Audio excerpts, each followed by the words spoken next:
Equatorial Guinea is a beautiful and small country in Central Africa. It has mainland area called Union, islands like Bioko, Boko, and the capital city called Malabo. Even though it's small, it's one of the biggest countries due to oil. Before borders and countries, life in Equatorial Guinea was about the land, the forest and the sea. People lived in tight-knit communities, measuring wealth in fruit berries and strong families, not in money. The farm people thrived in the forest of Yomon, hunting, farming yams and cassava, and living by the seasons. Their wealth was the soil, their knowledge, and their tradition. On Boko Island, the Bubi people fished and farmed in volcanic soil, trading smoked fish for clay pots with nearby villages. It was a better economy, direct, local and self-reliant. There were no billionaires, but also no extreme poverty. Everyone had a rule and a purpose. Life was hard, diseases, conflicts and nature's challenges were real, but the system was balanced and sustainable. People respect the land's limits. The forest was home, farmers, and grocery store. There was no functional economy, just a mosaic of peoples and ways of life. This was the foundation chapter 0 before colonization, cocoa or oil. No formal currency, no stock exchange, just people living off the land and sea. This is where the economic story of Equatorial Guinea truly begins.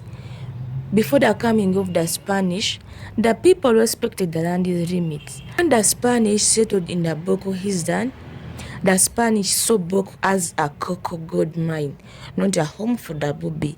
Subsistence farming gave way to cocoa plantations. Farming for export, not for food, wealth flowed to Spanish plantation owners and local elite, not to the Bubi. By 1950s, Equatorial Guinea had one of Africa's highest per capita incomes, but it was a statistical illusion. The mainland real money was left behind, fueling a deep divide between island and mainland that still lingers. When independence came, the country inherited a broken system designed for outsiders, not its own people. The seeds of future crises were sown deep in the cocoa fields. The colonial era set a dangerous precedent that would hurt the nation. The story of inequality and independence had only just begun. The 1960s brought independence and a hope briefly.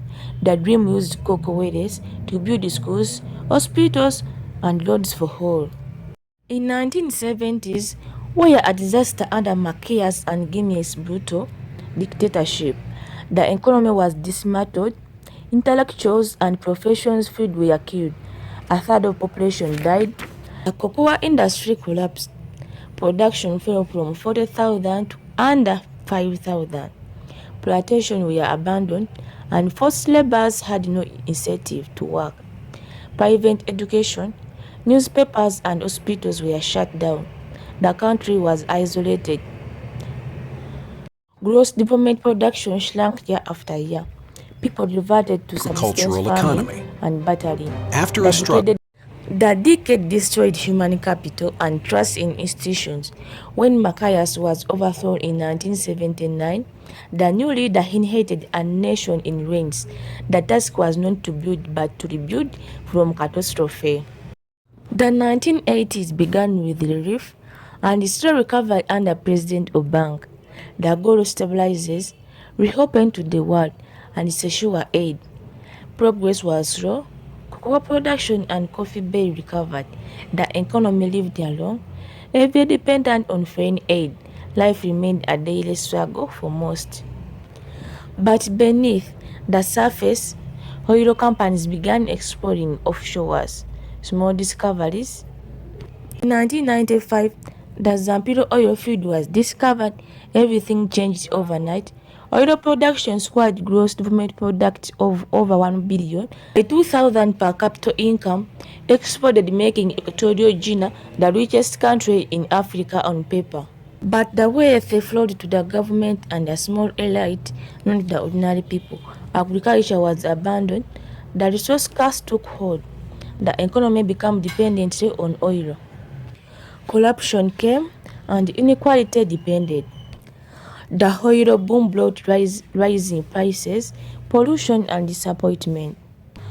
And the gap between the rich and poor widened dramatically.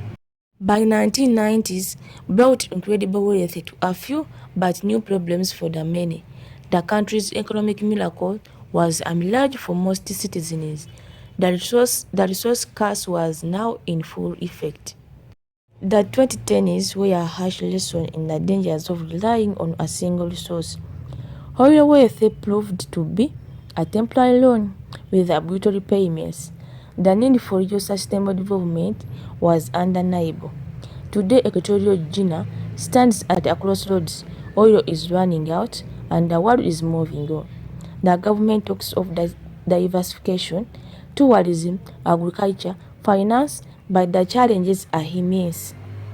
Decades of neglect have left non-oil sectors weak, and Equatorial Guinea is unique due to its Spanish language and mixed traditions. Nos pisando la senda de nuestro inmenso